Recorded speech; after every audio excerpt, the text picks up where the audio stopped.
রাধে কৃষ্ণ বন্ধুরা, কেমন আছেন আপনারা? আশা করি সবাই ভালো আছেন। আজকে আবার একটা নতুন ভিডিও নিয়ে হাজির হয়ে গেছি। ভিডিওটি শেষ অবধি দেখার অনুরোধ রইল। আজকের গল্প রবীন্দ্রনাথ ঠাকুরের তপস্বিনী। গল্পটি 3টি পর্বে পাঠ করব। আজ প্রথম পর্ব। বৈশাখ প্রায় শেষ হইয়া আসিল। প্রথম রাত্রে ঘুমুট গেছে। বাঁশ গাছের পাতাটা পর্যন্ত নড়ে না। আকাশে তারাগুলো যেন মাথা ধরার বেদনার মতো দপদপ করিতেছে। রাত্রি 3টের সময় ঝিরঝির করিয়া একটুখানি বাতাস উঠিল। ষোড়শী শূন্য মেঝের উপর খোলা জানলার নিচে শুইয়া আছে। একটা কাপড়ে মোড়া টিনের বাক্স তার মাথার বালিশ। বেশ বোঝা যায় খুব উৎসাহের সঙ্গে সে কৃচ্ছ সাধন করিতেছে। প্রতিদিন ভোর 4টের সময় উঠিয়া স্নান সারিয়া ষোড়শী ঠাকুর ঘরে গিয়া বসে। আহ্নিক করিতে বেলা হইয়া যায়। তারপরে বিদ্যারত্ন মশাই আসে। সেই ঘরে বসিয়াই তার কাছে সে গীতা পড়ে। সংস্কৃত সে কিছু কিছু শিখিয়াছে। শঙ্করের বেদান্ত ভাষ্য এবং পাতাঞ্জল দর্শন মূল গ্রন্থ হইতে পড়িবে, এই তার পণ। বয়স তার 23 হইবে। ঘরকন্যার কাজ হইতে ষোড়শী অনেকটা তফাৎ থাকে। সেটা যে কেন সম্ভব হইল তার কারণটা লইয়াই এই গল্প। নামের সঙ্গে মাখন বাবুর স্বভাবের কোনো সাদৃশ্য ছিল না। তার মন গলানো বড় শক্ত ছিল। তিনি ঠিক করিয়াছিলেন যতদিন তার ছেলে বড়দা অন্তত বিয়ে পাশ না করে ততদিন তার বৌমার কাজ হইতে সে দূরে থাকিবে। অথচ পড়াশুনোটা বড়দার ঠিক ধাতে মেলে না। সে মানুষটি শৌখিন। জীবন নিকুঞ্জের মধু সঞ্চয়ের সম্বন্ধে মৌমাছির সঙ্গে তার মেজাজটা মেলে, কিন্তু মৌচাকের পালায় যে পরিশ্রমের দরকার সেটা তার একেবারেই সয় না। বড় আশা করিয়াছিল বিবাহের পর হইতে গোফে তা দিয়া সে বেশ একটু আরামে থাকিবে এবং সেই সঙ্গে সঙ্গে সিগারেটগুলো সদরেই ফুকিবার সময় আসিবে। কিন্তু কপালক্রমে বিবাহের পরে তার মঙ্গল সাধনের ইচ্ছা তার বাপের মনে আরো বেশি প্রবল হইয়া উঠিল। স্কুলের পণ্ডিত মশাই বড়দার নাম দিয়াছিলেন গৌতম মুনি। বলা বাহুল্য, সেটা বড়দার ব্রহ্মতেজ দেখিয়া নয়। কোনো প্রশ্নের সে জবাব দিত না বলিয়াই তাকে তিনি মুনি বলিতেন, এবং যখন জবাব দিত তখন তার মধ্যে এমন কিছু গব্য পদার্থ পাওয়া যাইত যাতে পণ্ডিত মশাইয়ের মতে তার গৌতম উপাধি সার্থক হইয়াছিল। মাখন হেডমাস্টারের কাছে সন্ধান লইয়া জানিলেন স্কুল এবং ঘরের শিক্ষক এইরূপ বড় বড় 2 ইঞ্জিন আগে পিছে জুড়িয়া দিলে তবে বড়দার সদ্গতি হইতে পারে। অধম ছেলেদের যারা পরীক্ষা সাগর তরাইয়া দিয়া থাকেন এমন সব নামজাদা মাস্টার রাত্রি 10টা সাড়ে 10টা পর্যন্ত বড়দার সঙ্গে লাগিয়া রহিলেন। সত্যযুগে সিদ্ধি লাভের জন্য বড় বড় তপস্বী যে তপস্যা করিয়াছে সে ছিল একলার তপস্যা। কিন্তু মাস্টারের সঙ্গে মিলিয়া বড়দার এই যে যৌথ তপস্যা, এ তার চেয়ে অনেক বেশি দুঃসহ। সেকালের তপস্যার প্রধান উত্তাপ ছিল অগ্নিকে লইয়া। এখনকার এই পরীক্ষা তাপসের তাপের প্রধান কারণ অগ্নি শর্মারা। তারা বড়দাকে বড় জ্বালাইল। তাই এত দুঃখের পর যখন সে পরীক্ষায় ফেল করিল তখন তার সান্ত্বনা হইল এই যে সে যশস্বী মাস্টার মশাইদের মাথা হেট করিয়াছে। কিন্তু এমন অসামান্য নিষ্ফলতাতেও মাখনবাবু হাল ছাড়িলেন না। দ্বিতীয় বছরে আর এক দল মাস্টার নিযুক্ত হইল। তাদের সঙ্গে রফা হইল এই যে বেতন তো তারা পাবেনি, তারপরে বড়দা যদি ফার্স্ট ডিভিশনে পাশ করিতে পারে তবে তাদের বকশিস মিলিবে। এবারেও বড়দা যথাসময় ফেল করিত, কিন্তু এই আসন্ন দুর্ঘটনাকে একটু বৈচিত্র্য দ্বারা সরস করিবার অভিপ্রায় এক্সামিনের ঠিক আগের রাত্রে পাড়ার কবিরাজের সঙ্গে পরামর্শ করিয়া সে একটা কড়া রকমের জোলাপের বড়ি খাইল এবং ধন্বন্তরীর কৃপায় ফেল করিবার জন্য তাকে আর সেনেট হল পর্যন্ত ছুটিতে হইল না। বাড়ি বসিয়াই সে কাজটা বেশ সুসম্পন্ন হইতে পারিল। রোগটা উচ্চ অঙ্গের সাময়িক পত্রের মতো এমনই ঠিক দিনে ঠিক সময় প্রকাশ হইল যে মাখন নিশ্চয়ই বুঝিল এই কাজটা বিনা সম্পাদকতায় ঘটিতেই পারে না।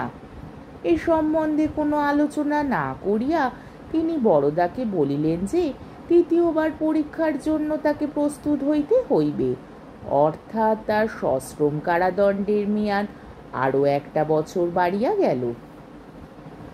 অভিমানের মাথায় বড়দা একদিন খুব ঘটা করিয়া ভাত খাইল না। তাহাতে ফল হইল এই সন্ধ্যাবেলাকার খাবারটা তাকে আরো বেশি করিয়া খাইতে হইল। মাখনকে সে বাঘের মতো ভয় করিত, তবু মরিয়া হইয়া তাকে গিয়া বলিল, এখানে থাকলে আমার পড়াশুনো হবে না। মাখন জিজ্ঞাসা করিলেন, কোথায় গেলে সে অসম্ভব ব্যাপার সম্ভব হতে পারবে? সে বলিল, বিলাতে। মাখন তাকে সংক্ষেপে বুঝাইবার চেষ্টা করিলেন এই সম্বন্ধে তার যে গোলটুকু আছে সেটা ভূগোলে নয়, সে মগজে। স্বপক্ষের প্রমাণ স্বরূপে বড়দা বলিল, তারই একজন সতীর্থ এন্ট্রেন্স স্কুলে 3য় শ্রেণীর শেষ বেঞ্চিটা হইতে একেবারে এক লাফে বিলাতের একটা বড় এক্সামিন মারিয়া আনিয়াছে। মাখন বলিলেন, বড়দাকে বিলাতে পাঠাইতে তার কোনো আপত্তি নাই, কিন্তু তার আগে তার বিএ পাশ করা চাই। এও তো বড় মুশকিল। বিএ পাশ না করিয়াও বড়দা জন্মিয়াছে, বিএ পাশ না করিলেও সে মরিবে, অথচ জন্ম মৃত্যুর মাঝখানটাতে কোথাকারই বিএ পাশ বিন্ধ্য পর্বতের মতো খাড়া হইয়াই দাঁড়াইল। নড়িতে চড়িতে সকল কথায় ওইখানটাতে গিয়াই ঠোকর খাইতে হইবে। কলিকালে অগস্ত্যমুনি করিতেছেন কি? তিনিও কি জটা মুড়াইয়া বিএ পাশে লাগিয়াছেন? খুব একটা বড় দীর্ঘ নিঃশ্বাস ফেলিয়া বড়দা বলিল, বারবার 3বার, এইবার কিন্তু শেষ। আর একবার পেন্সিলের দাগ দেওয়া কি বইগুলো তাকের ওপর হইতে পাড়িয়া লইয়া বড়দা কোমর বাঁধিতে প্রবৃত্ত হইতেছে, এমন সময়ে একটা আঘাত পাইল। সেটা আর তার সইল না। স্কুলে যাইবার সময় গাড়ির খোঁজ করিতে গিয়া সে খবর পাইল যে স্কুলে যাইবার গাড়ি ঘোড়াটা মাখন বেচিয়া ফেলিয়াছে। তিনি বলেন, 2 বছর লোকসান গেল, কত আর এই খরচ টানি। স্কুলে হাঁটিয়া যাওয়া বড়দার পক্ষে কিছুই শক্ত নয়, কিন্তু লোকের কাছে এই অপমানের সে কি কৈফিয়ত দিবে? অবশেষে অনেক চিন্তার পর একদিন ভোরবেলায় তার মাথায় আসিল, এই সংসারে মৃত্যু ছাড়া আর একটা পথ খোলা আছে, যেটা বিএ পাশের অধীন নয় এবং যেটাতে দ্বারা সুতোধনজন অসম্পূর্ণ অনাবশ্যক। সে আর কিছু নয়, সন্ন্যাসী হওয়া। এই চিন্তাটার উপর কিছুদিন ধরিয়া গোপনে সে বিস্তর সিগারেটের ধোঁয়া লাগাইল। তারপর একদিন দেখা গেল স্কুল ঘরে মেঝের ওপর তার কি বইয়ের ছেঁড়া টুকরোগুলো পরীক্ষা দুর্গের ভগ্নাবশেষের মতো ছড়ানো পড়িয়া আছে। পরীক্ষার্থীর দেখা নাই। টেবিলের ওপর এক টুকরো কাগজ ভাঙা কাঁচের গ্লাস দিয়ে চাপা, তাহাতে লেখা, আমি সন্ন্যাসী, আমার আর গাড়ি দরকার হইবে না, শ্রীযুক্ত বরদানন্দ স্বামী। মাখনবাবু কিছুদিন কোনো খোঁজ করিলেন না। তিনি ভাবিলেন বড়দাকে নিজের গরজেই ফিরিতে হইবে, খাঁচার দরজা খোলা রাখা ছাড়া আর কোনো আয়োজনের দরকার নাই। দরজা খোলাই রহিল, কেবল সেই কি বইগুলো ছেঁড়া টুকরো সাফ হইয়া গেছে, আর সমস্তই ঠিক আছে। ঘরের কোণে সেই জলের কুজোর উপরে কানা ভাঙা গ্লাসটা উপুর করা, তেলের দাগে মলিন চৌকিটার আসনের জায়গায় ছারপোকার উৎপাত ও জীর্ণতার ত্রুটি মোচনের জন্য একটা পুরাতন অ্যাটলাসের মলাট পাতা, একধারে একটা শূন্য প্যাক বাক্সের উপর একটা টিনের তোরঙ্গে বড়দার নাম আঁকা, দেয়ালের গায়ে তাকের উপর একটা মলাট ছেঁড়া ইংরাজি বাংলা ডিকশনারি, হরপ্রসাদ শাস্ত্রীর ভারতবর্ষের ইতিহাসের কতগুলো পাতা এবং মলাটে রানী ভিক্টোরিয়ার মুখ আঁকা অনেকগুলো এক্সারসাইজ বই। এই খাতা ঝাড়িয়া দেখিলে ইহার অধিকাংশ হইতে অগডেন কোম্পানি, সিগারেট বাক্স বাহিনী, বিলাতি নটিদের মূর্তি ঝাড়িয়া পড়িবে।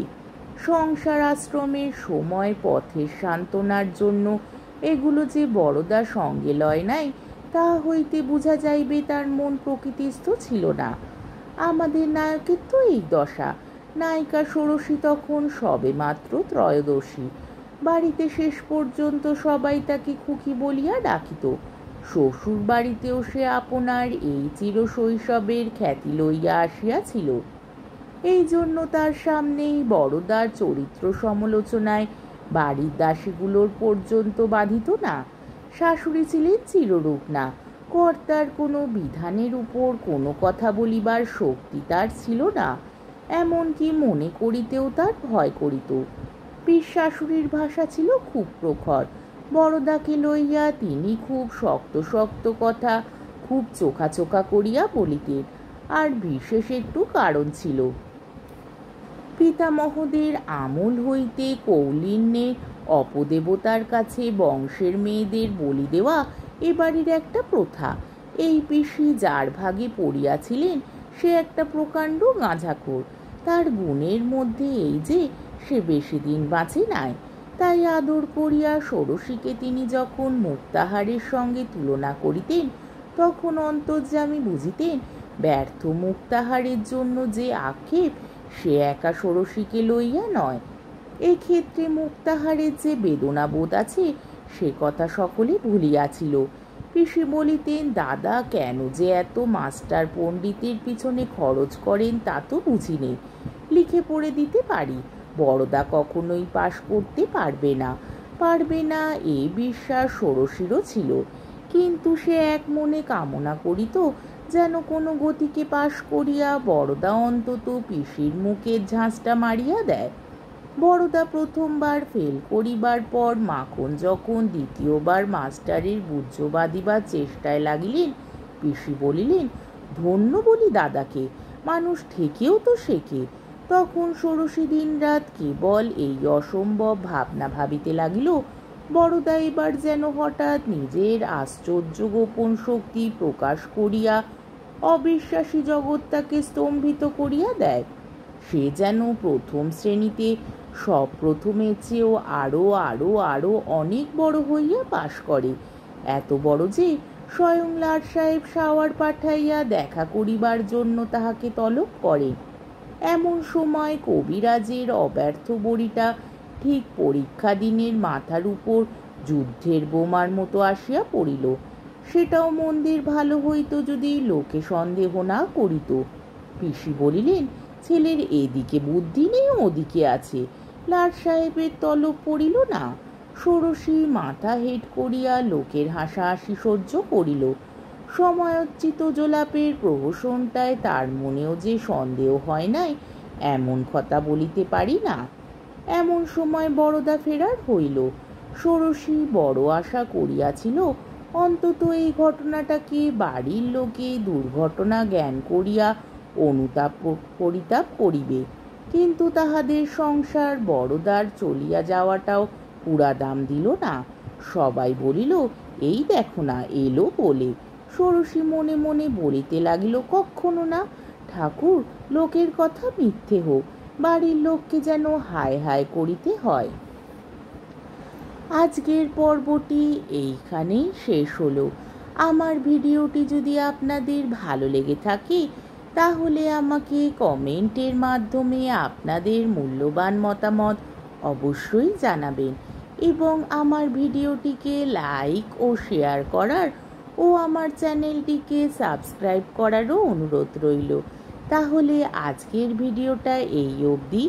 পরের দিন আবার এই গল্পেরই দ্বিতীয় পর্ব নিয়ে হাজির হয়ে যাব। ততক্ষণ পর্যন্ত আপনারা সবাই ভালো থাকবেন, সুস্থ থাকবেন, সাবধানে থাকবেন এবং আমার ভিডিওটি দেখতে থাকবেন। তাহলে আজকে আসি। রাধে কৃষ্ণ।